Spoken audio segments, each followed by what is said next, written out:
everybody. I hope you're doing well today. Thank you so much for joining me today to have a conversation on streamlining your business.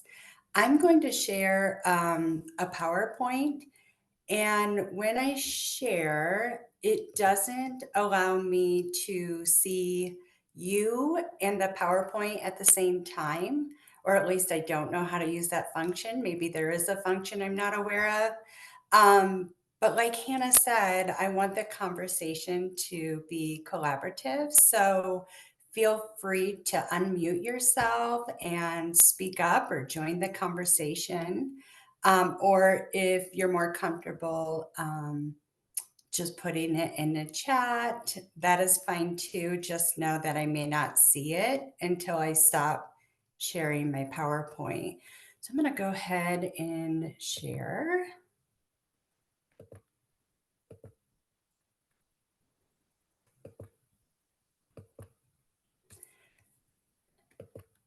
And if someone could just give me a verbal, yes, you can see my PowerPoint, that would really be helpful. Yes, it looks great. Yes, Thank you.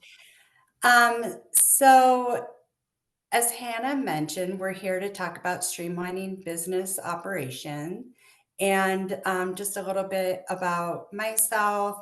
My background includes years of operations in food service, nursing homes, hospitals, school districts, and mostly working with child nutrition programs under the USDA Department of Agriculture Child Nutrition Program.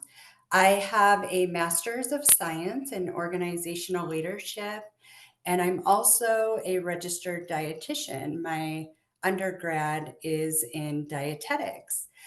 I started my consulting company last year in 2022, and I'm just really enjoying sharing knowledge and information. I've done some one on one consulting, and then I've also done trainings such as what we're doing today. Just a couple other things to share with you. I have my contact info and email if you are interested in partnering together to explore, any needs with your business. I'm happy to do that. And my rates are very affordable. They're not crazy high, so just know that. And I can share more about them if you happen to reach out to me. There's just some other services that I can offer, improving customer experience, change management, developing strategic priorities. So basically setting goals for your business and identifying activities to help you achieve those goals. And then I also provide development of resumes and interview prep. I've worked with several folks who just don't know where to start on how to develop a resume, or they haven't interviewed in many, many years. And so they don't know how to do that comfortably. So those are services that I can offer. Today, what we're going to talk about is, defining what it means to streamline your business operation and what are the benefits, how to do it, and then continuous quality improvement, which I'll define later on. And then I have a couple simple examples to keep it simple, but I also want to hear what's on your mind. What are you hoping to accomplish to, improve your business? And maybe we can all share ideas with one another or input that can help you, walk away and feel like you can streamline your own business. So, streamlining business operations, let's just start with the definition. It really just means you're simplifying or eliminating unnecessary tasks to improve your business. And it may involve using modernized techniques. It may involve exploring technology. If you sell goods, are you doing that manually using Excel or another Microsoft option? Or are you using maybe a vendor to help, with selling the goods and making it very simple? Um, Streamlining might be an automated process. It might mean just simplifying the task or leaning on other resources such as a vendor or a consultant. Streamlining helps your business maximize efficiency, which in turn improves the business performance. The benefits of streamlining is simply this: it helps you do business better. Streamlining can help improve customer service. It can help improve employee morale. If you hire employees and they are required to take extra steps to get from A to Z, that can be very frustrating and lead to, you know, dissatisfaction among the employee or employees. It can help improve productivity. It can promote communication. So, if you are operating a business with staff or even just customers, if if you as a business owner ask your employees or the customer what is going well, what isn't working well, it invites them into a conversation and it promotes communication. And we all, as human beings, like to be heard. So if something's not working well, we should really be talking to those that we're interacting with. And then it can also minimize future issues or risk. And what I mean by this is one example. If your business requires you to comply with federal, state, or local requirements, you want to be on top of that. You want to be proactive and ensure that you are in compliance and not have future non compliance issues. If you don't, and there are non-compliance issues, how does that impact your customers? How is it perceived by your customers? Are they going to shy away from your business? And the most perfect example I could give to you, and I think that you could all relate to, is a restaurant. They have to comply with state and local regulation, and they are generally visited by state and local officials on a regular basis, usually annually or every couple of years. And then they receive a report on how their performance was, or any issues or findings. And that is all made public. So you can look up any restaurant and find out what findings were issued in the past. And that may result in you as a customer shying away from eating at that restaurant in the future. So you want to make sure that you're staying ahead of the game, following state and local requirements. Minimizing risk will help you sustain your business in the long run. If you are in this to do it for a long time, you constantly need to look for issues that may, you know, harm your business or prevent you from being successful in the future. I did hear a chat. Is there anybody that would like to speak up, or is it a chat that can wait? Either. That was me putting some links into the chat there, some resources. Okay, But if anyone does have questions, feel free to put those in, and I'm happy to bring those up for you, Naomi, when those are in there. thank you. Any questions so far before I move on to how to streamline? It doesn't look like we have questions at this point, but some really great considerations. So thank you for outlining that for us. Yeah. So the next thing I'd like to talk about is identifying what needs to be solved. Sometimes, as a business owner, you're just so consumed with doing what you have to do, and you might not be aware. So, taking a step back and looking at your processes, talking to your customers or your staff is really important. One thing that I like to do in my normal job, my everyday job, is we have lots of procedures when we do business, and our team has like a QI schedule and quality improvement, QI. And so on a routine basis, we're taking a procedure, we're looking at it together as a team and identifying what needs to change based on what we know today or what can be improved. So I think sometimes identification can be overwhelming. Maybe in the beginning, it's spelling out what you think could be improved or what you need to research further. So then maintain a list and decide where you want to begin. Sometimes it's easiest to start with something that's not going to take a big lift or a lot of capacity, and then chipping away at your list, looking for ways to streamline.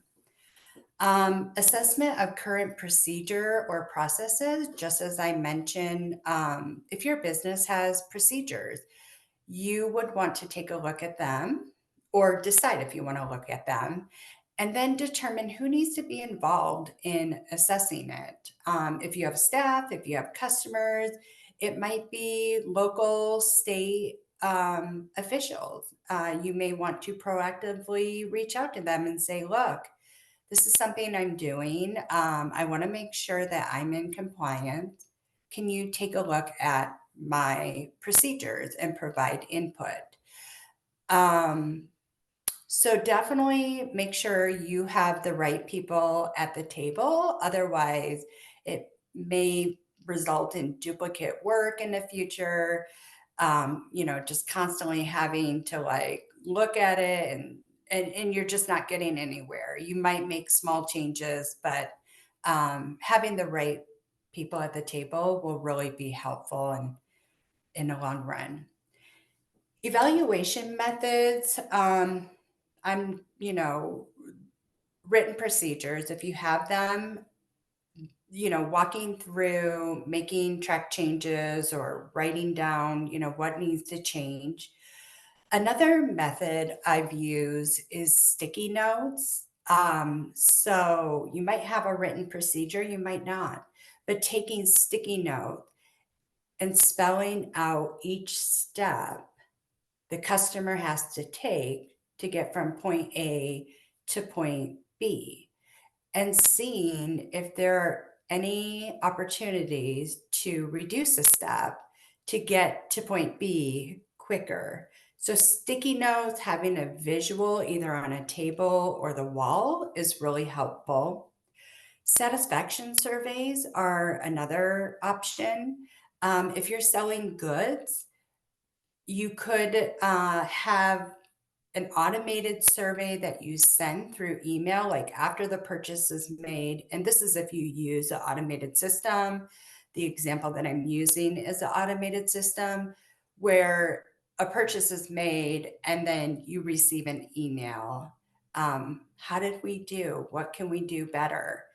It could be a manual process depending on how big your business is.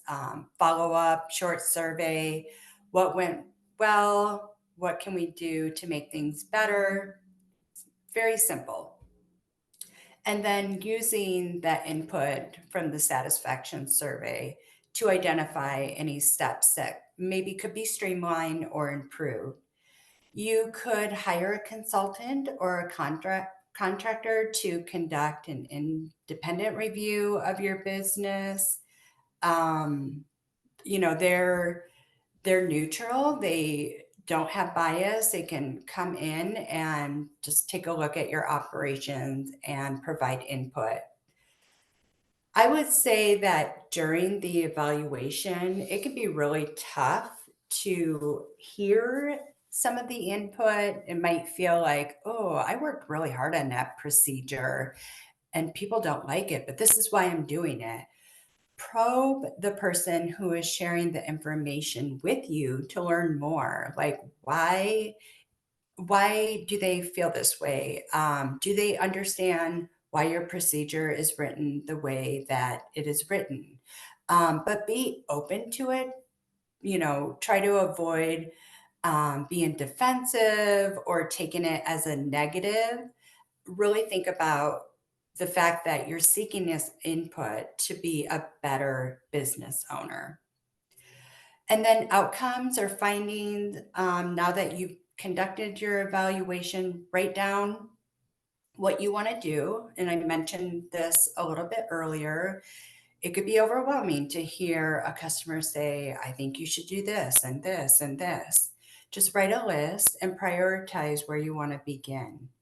If it's more complex and requires you to purchase resources such as a software technology or developing a website, develop a plan to create that change. Again, it can be very overwhelming to do something. I mean, just the simple fact of starting my own consulting business, it was overwhelming. Do you have a website? Do you have a logo? Do you have a business license? How are you going to advertise? It's also very overwhelming. So just setting small goals and making progress over time. Don't feel like you just need to do everything right now. And then, change management, that's a big word and can be defined in so many ways. But what I'm talking about today, when I say change management, developing a plan, think about change management as how are you going to implement the change? So, who do you need to communicate to? Does it require any training for your staff or for customers? And then how are you going to reinforce the change?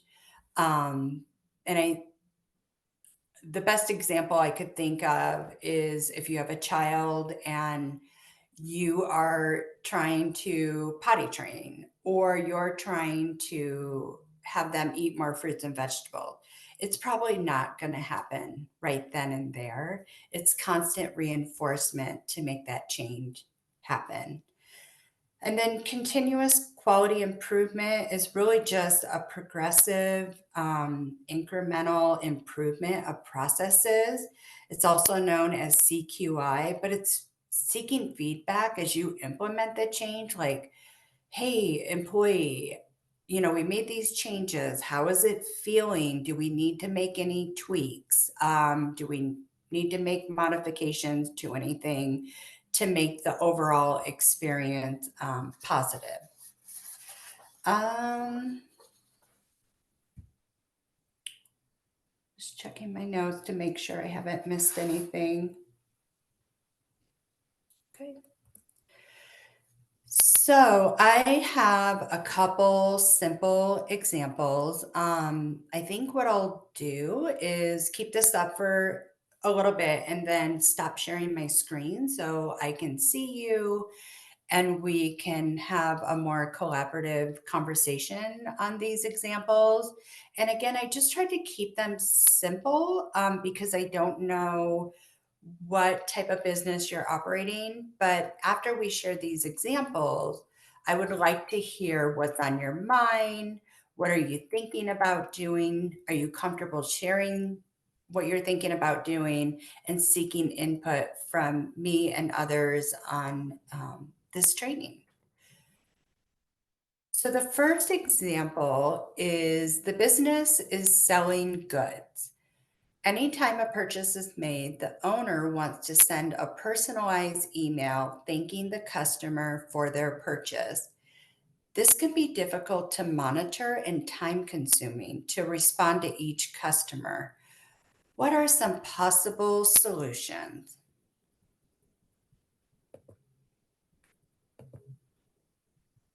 I'm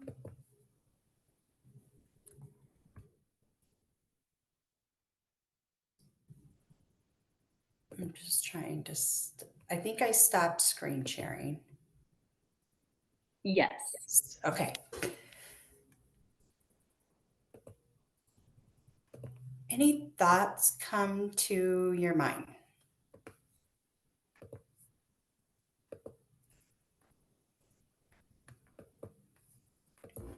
And I can type this scenario in the chat.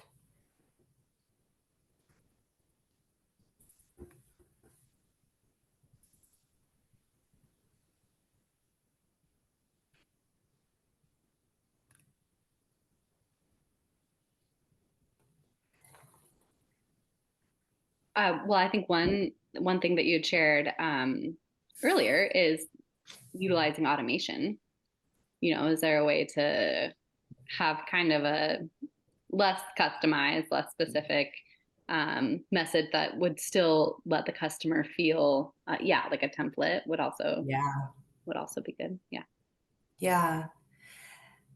And within that automation template message, you could build in a survey or even provide feedback, like a link to provide feedback so they can tell you about their experience, whether it's positive or not so positive. Yes.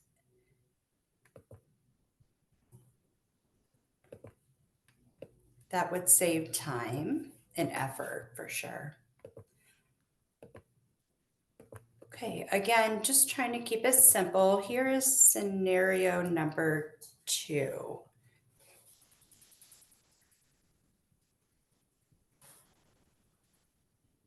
So upon sale of goods, a business creates an invoice. The invoice is created manually by an employee using Microsoft Word. The person creating the invoice is not always the same person. Recently, many errors have occurred when creating an invoice by various employees. What are some possible solutions?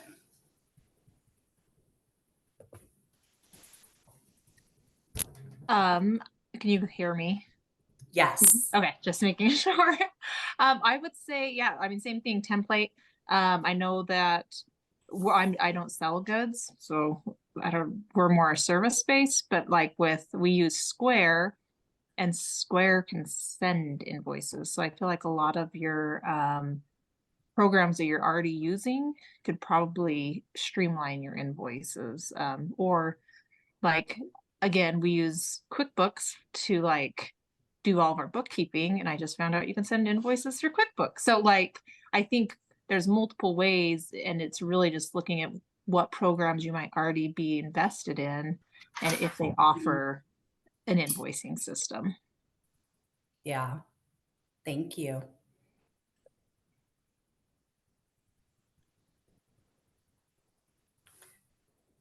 Any other thoughts in addition to Becky? I would also say, sorry, I'll talk again. We are trying to we're switching our business again, instead of everybody needs to do these things, finding the strengths of people and kind of doing assignments. So if you have someone that is really good at numbers, or doing invoices, saying, okay, you're going to be in charge of our invoices, take an hour a week or an hour a day, however big your business is, and can you do the invoices? They can create their own template, they can make sure they're doing it. And I find doing it that way versus everybody participating, and some people do it begrudgingly and don't like it and don't or don't have attention to detail, that's not their specialty. And so really, as a business, finding people's strengths, I think, can help streamline it as well, where you have one person in charge of things versus everybody has to do every item. Yeah, I agree with you, Becky. And sometimes as like business owners or leaders, we're not always maybe good at leading change or open to change, and you might want to lean on someone else to help you create that change.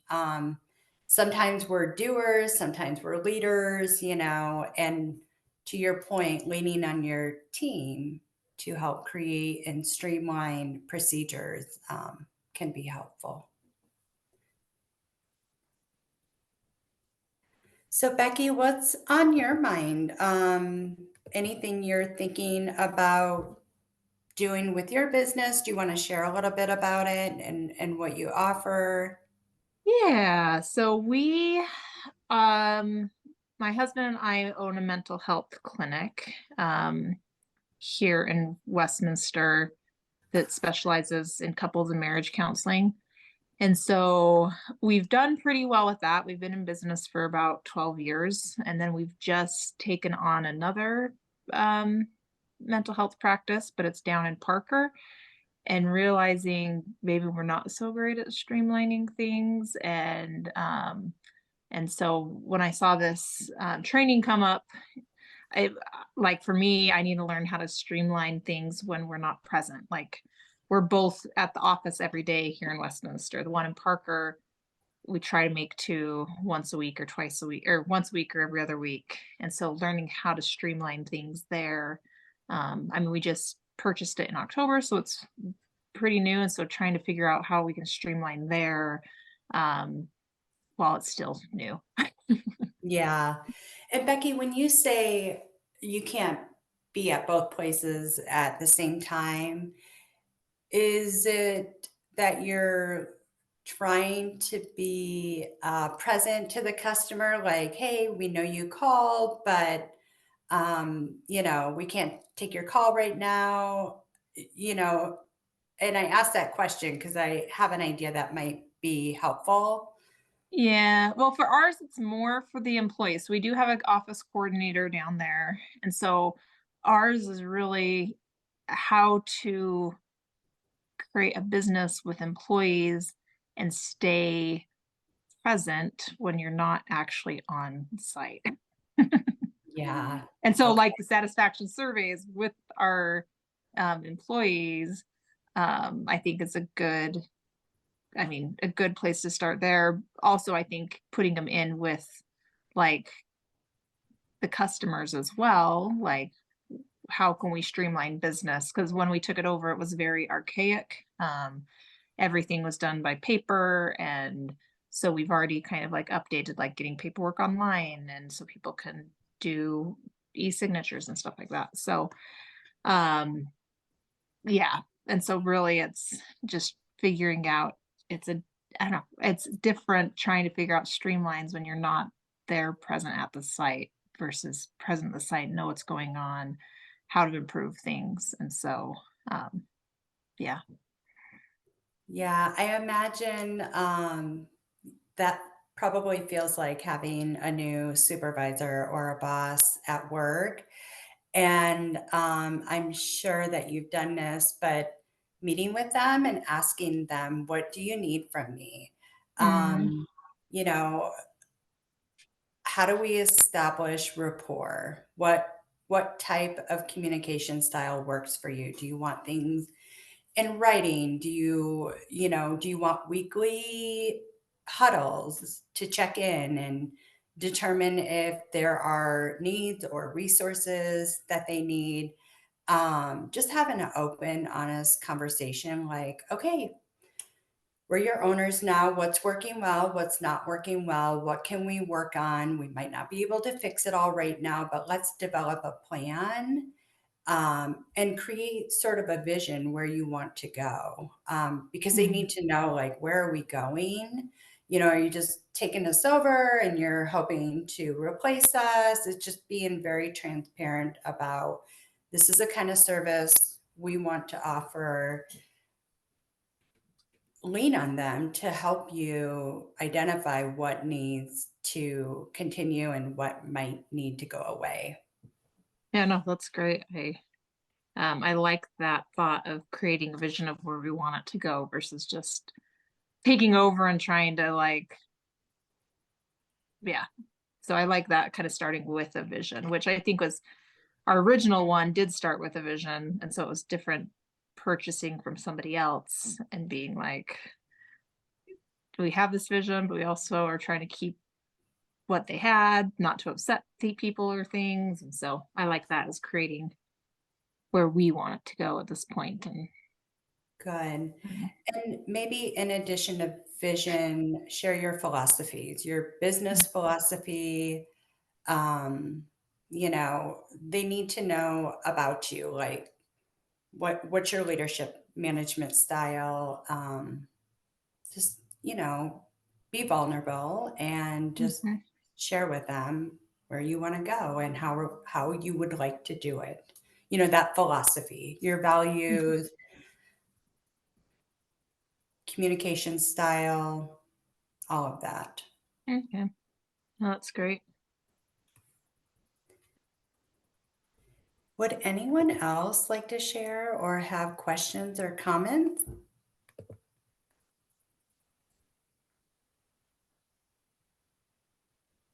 I have a question, Naomi, about I think it is so great how you mentioned seeking feedback from various different stakeholders in that process. Um, and I've been in previous work situations where it feels awkward when it's not the right choice to take the recommendations or advice from those stakeholders. But do you have, so I guess my question is, what kind of advice do you have to still maintain good working partnerships with those stakeholders when it becomes apparent that you didn't move forward with their recommendation? Right. Good question, Hannah. And I've been in those situations too. I think it's important when you seek input, you're very clear about I'm I'm seeking input, but letting them know that you're seeking input from them as recommendations, like they're recommenders, versus just saying, hey, tell me how I'm doing. You don't want to be vague. You want to be very clear and descriptive of what you're asking for up front. And then conclude with, thank you for sharing with me. I will take these ideas into consideration when I make my decision on next steps. Great, thank you. That's really helpful. Yeah. The other thing I've experienced in my time, in my career, is sometimes people need time to ponder or think about it. And I'm one of those people. If I'm in a meeting and someone mentions a new idea or a conflict has arisen, sometimes I just need time to think and ponder on how to approach or provide recommendations or input. Um, so you may interact with people like that. So it might be you offer a couple different methods of seeking input. So you may talk to the staff directly, and Becky, this might work for you. You hold like a team meeting, but then follow up with a survey that aligns with what you're asking for, because people may be more honest through a survey, and you could even make it anonymous. I find when I make it anonymous, I get more honesty than when I know who it's coming from. So just offering multiple platforms to seek input.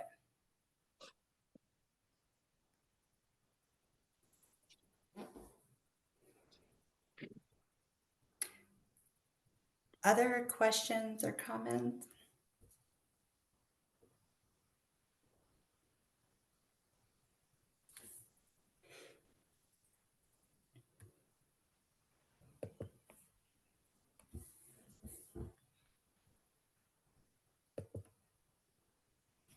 All right. Well, that is what I have for you today. I believe Hannah will send out the PowerPoint to participants on this call or anyone that's registered. My contact info is in there.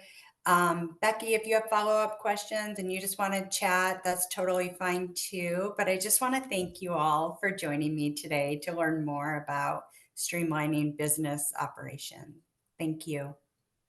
Yes, thank you so much, Naomi. This was really helpful content and so good to get our minds in this because, like I said, it can be easy to just think, oh, I wish I could do that, but not actually do it. So we really appreciate your time and all this material and all your insights and advice. So I will be, yes, sending out this recording and slides later this afternoon or tomorrow. And you can also always access our previous recordings of our webinars on our website in the video library. So big thank you to Naomi and to all of you for joining us today. And we wish you a great rest of your day.